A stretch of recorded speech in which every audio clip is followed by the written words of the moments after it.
Olá, tudo bem? Satisfação estar com você de novo, aqui no Eu e Você, esse programa que chega trazendo um pouco mais a respeito do universo das pessoas, das histórias pessoais, o que as pessoas têm a dizer, e elas têm a dizer muita coisa.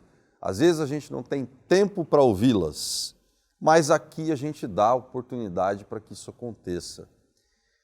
Eu sou professor, com muita honra, de psicologia, dou aulas no Centro Universitário do Norte de São Paulo, na UNorte, e às vezes eu me pergunto como hoje está a docência de um curso superior, para que direção ela está indo?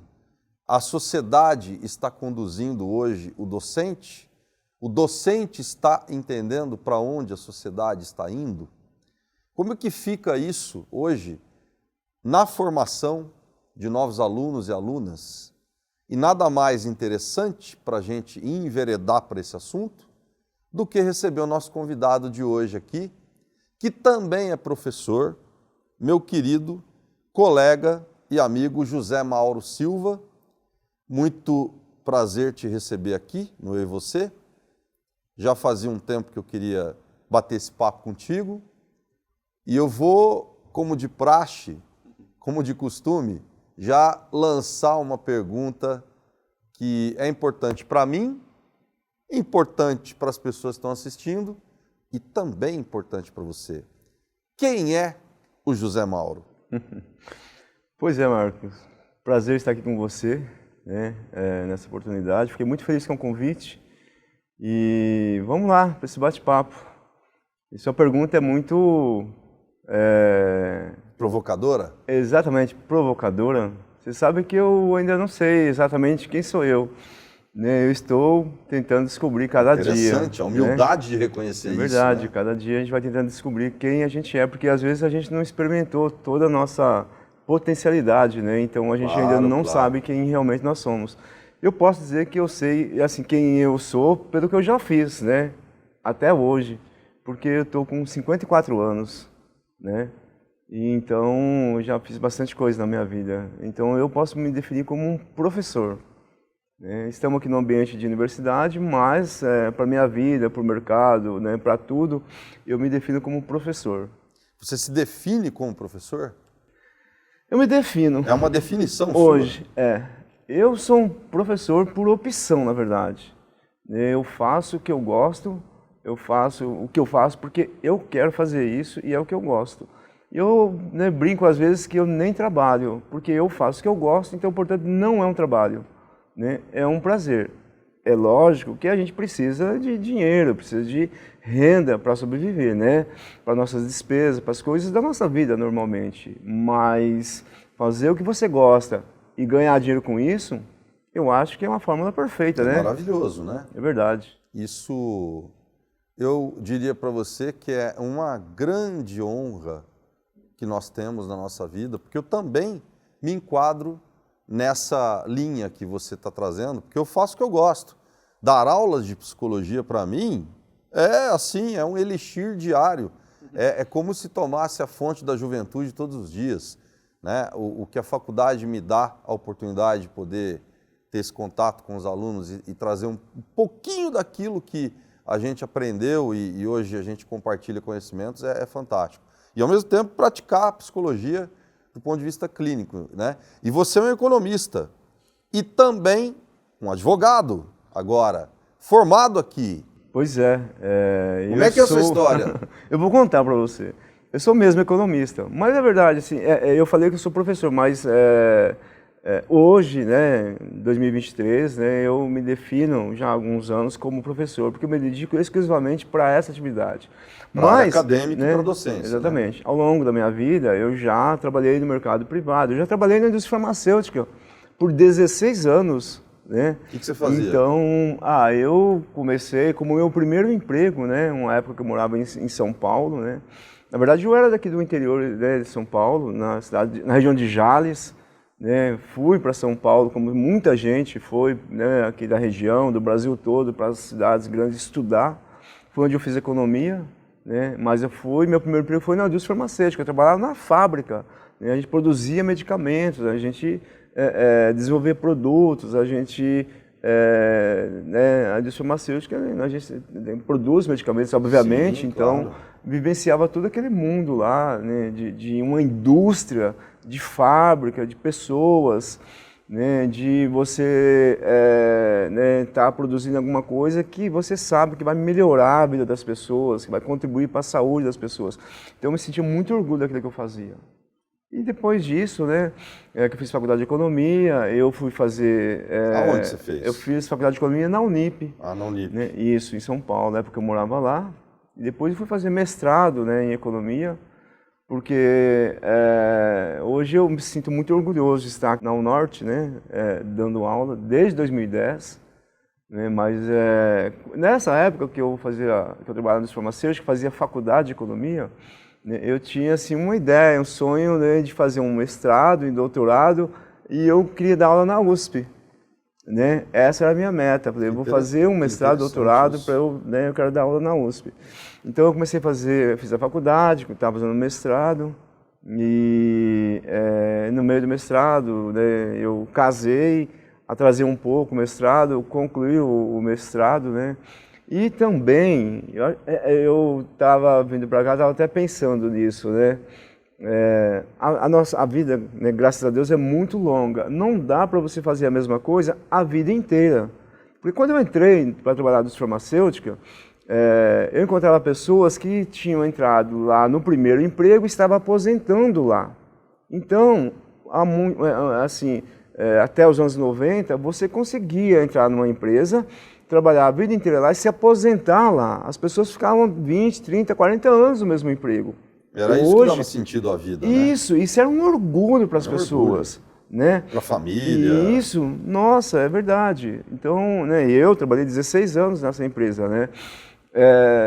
E hoje, né, o mercado, as coisas mudaram muito. Então, você fica 5 anos numa empresa, 10 anos na outra, né? E diminuiu bastante esse tempo de casa.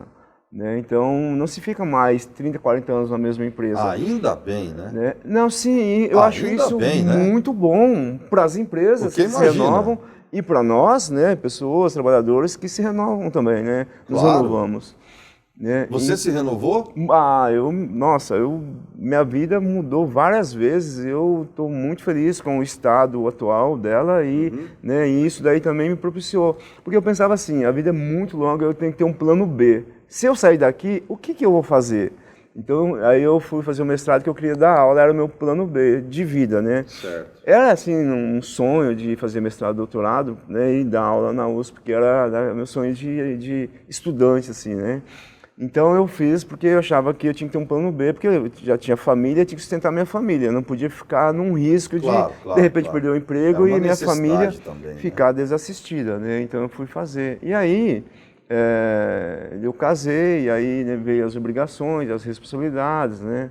E eu posterguei um pouco aquela ideia de fazer um doutorado, e eu ainda não fiz, na verdade. E você está perseguindo esse doutorado? Olha, Marcos, a gente falou agora há pouco, né? Hoje, então, eu me defino como professor, mas, para falar a verdade, não é que eu desisti, eu ainda não achei um objeto, assim, alguma coisa que eu né, decida, não, vou fazer um doutorado nisso. Então, hoje, assim, para mim, isso ainda não está, assim, como uma tecla mais importante da minha vida, né? Entendi. Porque, veja só, depois, com o tempo, né, eu estava casado, eu tive filhos, né? Eu tenho 2 filhos, né? O Gabriel tem 26 anos e a Manuela tem 10 anos, né? Depois de um tempo, a vida também vai mudando, a gente vai passando altos e baixos, a gente vai passando momentos bons, momentos de dificuldades. E em um certo momento da minha vida, né, da minha esposa, que eu também era casado e hoje eu sou divorciado, né, a gente resolveu vir para o interior do estado de São Paulo. Então a gente veio para São José do Rio Preto em 2010. Né? Então em 2010 a gente veio para cá, montamos um comérciozinho aqui em São José do Rio Preto. E aí, depois eu vim dar aula aqui na faculdade, certo, na UNORTE, porque eu já tinha um mestrado, né, era economista, tinha um mestrado, e vim aqui dar aula e aqui estou até hoje, né? Então, me dedicando à atividade de econômica, né, de professor. Então, assim, por isso que eu falo que hoje eu me defino como professor, porque eu só faço isso. Mas também... Mas vem cá, me fala uma coisa. É isso que você quer fazer para a tua vida inteira? Olha, O que você não faria na tua vida? eu... O que você não faria? O que está fora de cogitação? Ficar parado. Não, tudo bem. Ficar à toa, Tá, sabe? ficar parado, óbvio, Isso, né? eu não... Nós não podemos, com mais de 50 anos, pensar nisso, É né? verdade. Hoje não tem mais essa filosofia de vida em você ficar inerte, né? A vida é movimento, né? Mas vem cá, uma atividade que você jamais faria, por exemplo? Eu? É difícil você falar, isso eu jamais faria. Porque, na verdade, depende da necessidade. Então, eu acho que eu não faria... Mas a gente tem escolhas, né? Exatamente, tem escolhas, né? Eu tenho a escolha de não fazer também, né? Eu tenho a escolha de não fazer. Então, assim, cara, eu acho que é mais assim, o que eu faria, entendeu? Não, o que você não faria. Do que o que eu não faria. Eu quero saber o que você não O que faria. eu não faria... Você se define como professor, ok, é isso que você faz. Muito bem, por sinal. Mas tô o contente. que você jamais faria? Assim, tirando as coisas ilícitas, É que né? você nunca pensou nisso. Né? Não. O que eu não faria, né? Eu acho que não faria coisas que são, assim, imorais, ilícitas, né? Então, assim, contra aquilo que a gente prega no dia a dia, né? Tipo o quê? Marcos, você tá me provocando, hein? Eu não Eu sou saberia, provocador. cara, Eu sou sabe? provocador. O que eu não faria? Eu acho que eu não faria, assim, como atividade profissional, eu acho que eu não faria algum mal para alguém, alguma coisa, para prejudicar as pessoas nesse contexto social, mas em termos de atividade profissional, eu acho que eu faria... Tudo seria válido, por exemplo? Sim, válido, de acordo com a minha formação, minha profissão, né? Então, eu faria. Não tem nada que eu não faria, sabe? Assim... Eu, por exemplo, só trocando aqui com você, porque é um paradoxo contigo. Eu não me vejo, por exemplo, sendo um profissional do direito. Eu não tenho perfil para isso e nunca seria um advogado, mesmo que fosse por uma necessidade. Agora, você se lançou a essa atividade. Você abraçou 5 anos de faculdade, era professor e foi se tornar aluno. Essa é uma experiência interessante. Pois é. Eu vou falar uma coisa para você. Então, já que você não seria um profissional do direito, então eu posso dizer que eu jamais faria medicina, né? Eu não faria psicologia, porque eu teria que entender a mim primeiro. E é difícil a gente entender a si próprio para tentar ajudar os outros. Você nunca quis se entender? Não, já quis, mas eu já desisti. Por que desistiu? Porque é complexo. Eu deixo para os psicólogos isso daí, entendeu? Né? Mas você vai chegar, por exemplo, aos 80, 90 anos sem saber quem você foi?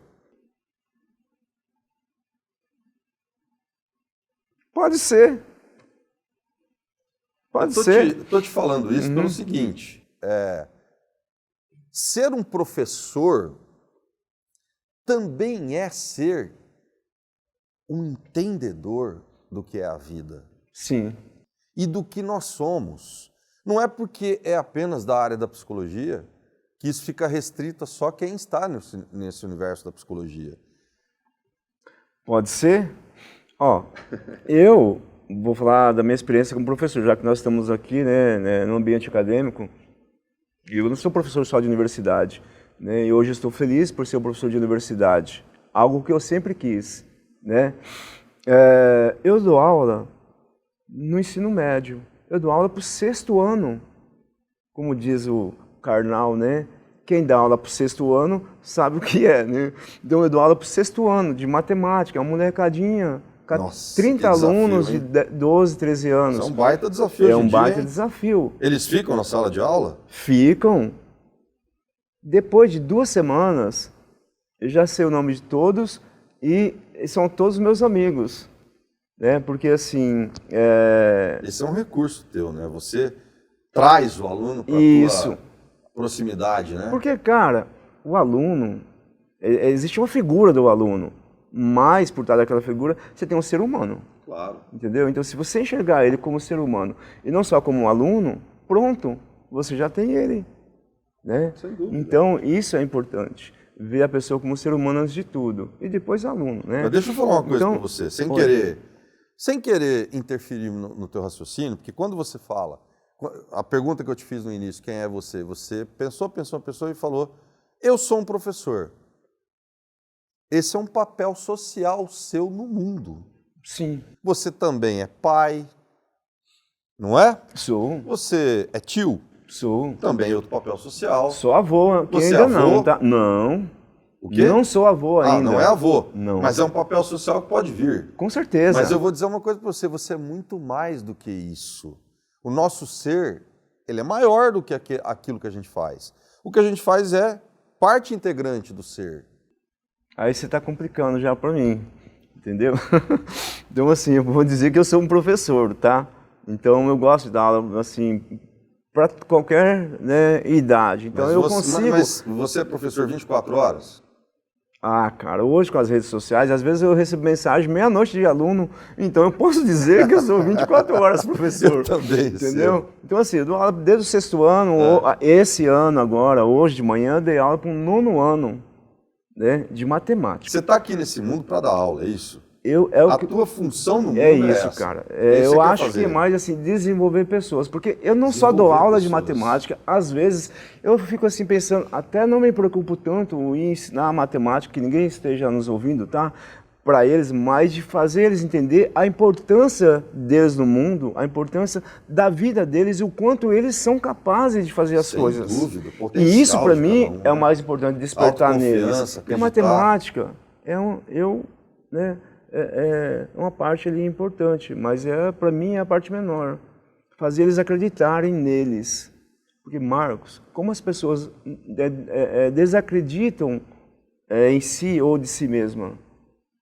As pessoas não acreditam no potencial delas. Tá acentuado, é verdade. Né? Tem uns alunos, assim, um aluno do 6º ano, aluno do 9º ano, já está ali virando adolescente, até um aluno do ensino médio, que o ano passado eu dei aula para o ensino médio, assim, fazer eles acreditarem que eles são capazes, que eles podem muito mais do que eles imaginam, é um desafio. Então isso para mim é a parte mais importante. E ensinar matemática eu ia junto, sabe?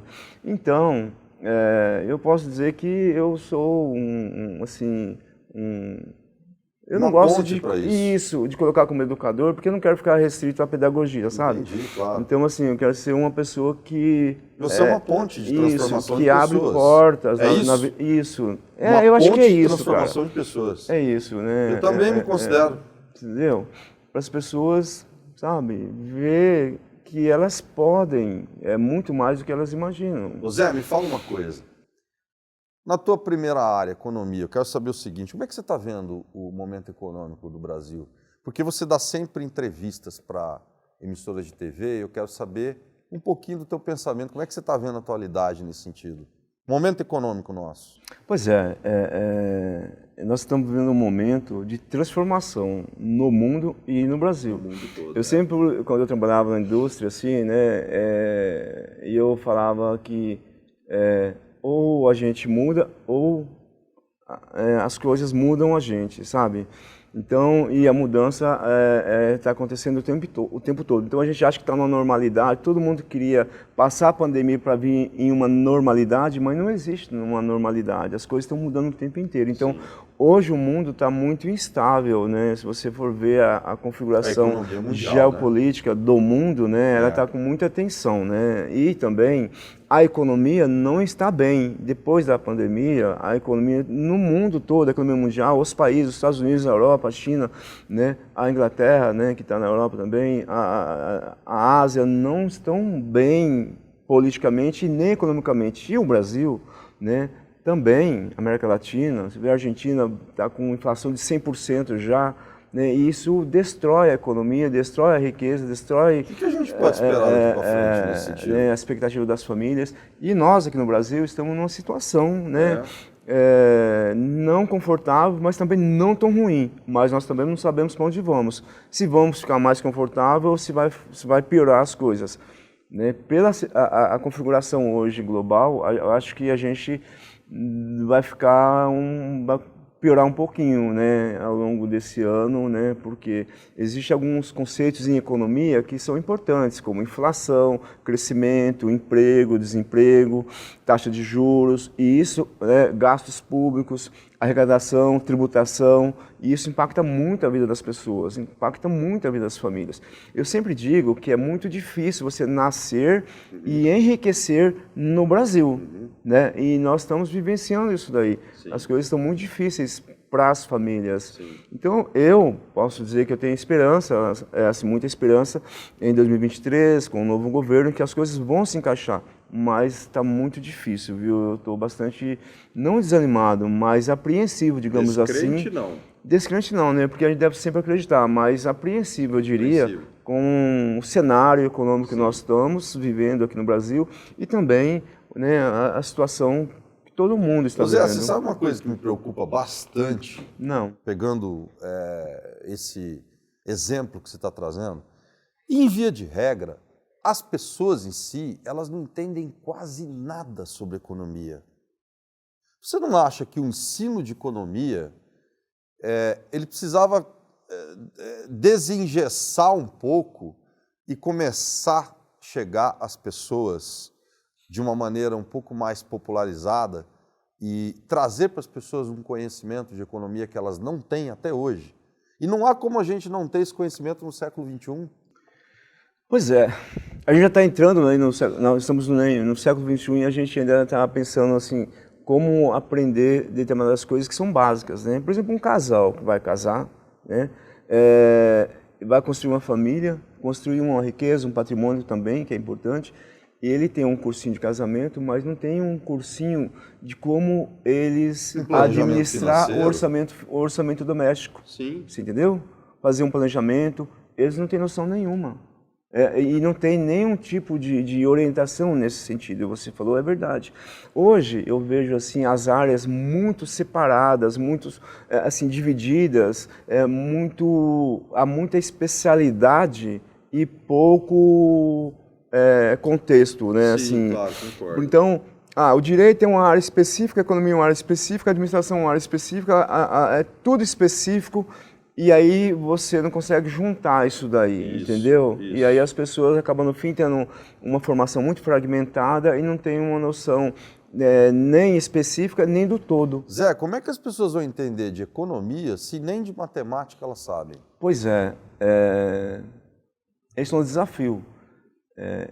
Se a gente for começar pela base, hoje tem um que nós chamamos de novo ensino médio, e esse novo ensino médio tem algumas áreas que chama projeto de vida.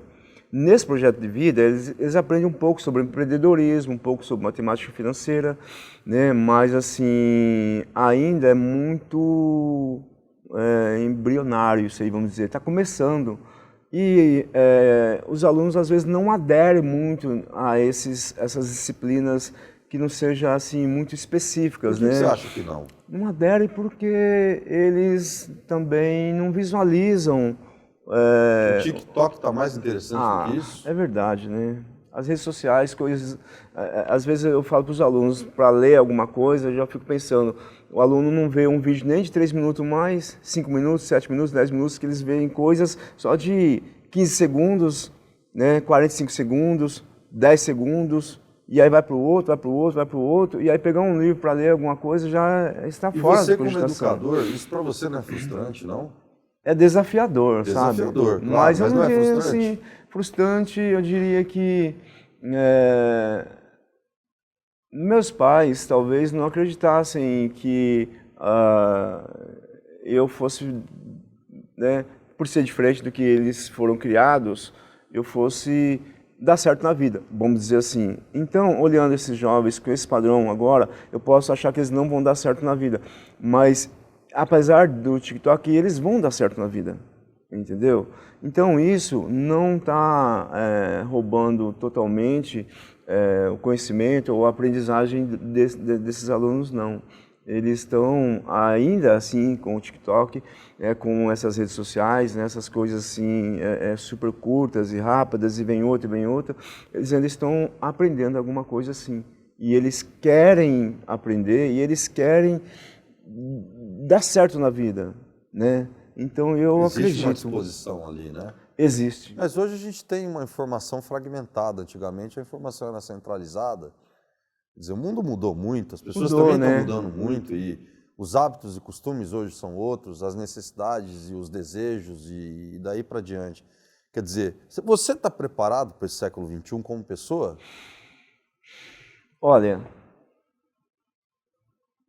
preparado, a gente nunca está. Porque quando você está preparado para alguma coisa, tudo muda e aquilo se torna obsoleto, entendeu?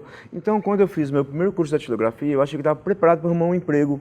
Aí veio o computador, aquilo lá não serviu para nada.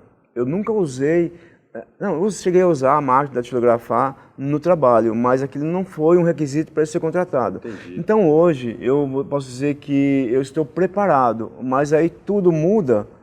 Então, por exemplo, quando eu comecei a gravar meu primeiro vídeo, que alguém pediu para mim, você precisa gravar um vídeo, e eu não sabia como, e eu não tinha coragem. Gravei uns 5, 6 e achei que nenhum ficou bom. Estava em casa com a minha filha, na época ela tinha 2 anos, tinha 3, não, acho que tinha 4 anos, né? Ela tinha 4 anos. Ela pegou o celular e começou a gravar um vídeo fazendo... a gente estava fazendo brigadeiro, e ela começou a gravar com uma naturalidade tão grande que eu olhei aquilo e falei, se a minha filha tem 4 anos e grava um vídeo, por que eu tenho 44 e não consigo gravar um vídeo? 40 Você entendeu? anos a mais que ela. Falei, cara, aí, tá, aprendi com ela. Falei, eu vou gravar um vídeo. Então, assim, a gente vai se adaptando à mudança, né? Claro, claro. Então, você não pode se acomodar e dizer que eu estou preparado, porque aí você acabou de ficar ultrapassado, né? É verdade, em construção e evolução, né? É verdade. Preparados não, mas em preparação. Isso. Zé, sensacional poder estar aqui com você, debatendo essas questões. Você é uma figura muito especial, que eu prezo muito. É sempre bom compartilhar conhecimentos com você. Nós somos professores de cada um dentro da sua área, mas são áreas que se complementam. É verdade. Né? E é um grande prazer ter você aqui. Eu espero que a gente possa ter muito tempo ainda para dialogar. Deixa eu fazer um bate-bola rápido contigo. São perguntas instantâneas para respostas rápidas, tá? Tá. Uma dificuldade sua? Dificuldade? Concentração. Uma conquista sua? Liberdade. Um medo teu?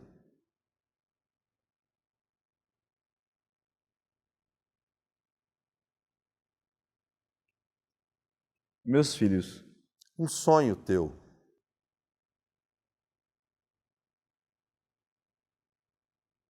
Ter sucesso.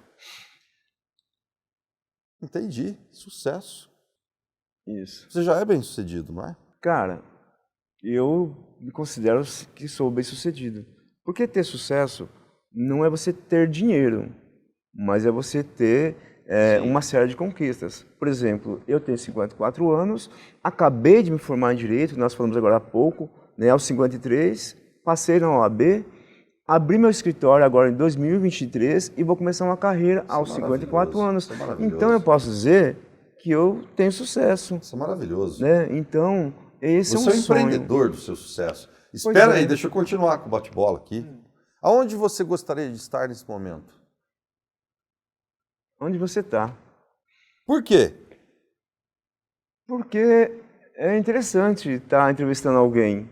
Às vezes, é melhor do que você estar sendo entrevistado. Entendeu? Interessante. Zé, você é um grande parceiro de docência que eu espero que a gente possa ter muito tempo aí para dialogar. Quero te agradecer de montão por você estar aqui no Eu e Você. E você quer deixar uma mensagem para as pessoas? Marco, eu fico muito feliz de estar aqui com você, honrado pelo convite. Você é um cara que eu admiro bastante, um profissional reconhecido no mercado, né? É um professor também, assim, muito admirado. E eu queria dizer para as pessoas, né, para que elas acreditem em si próprias, né?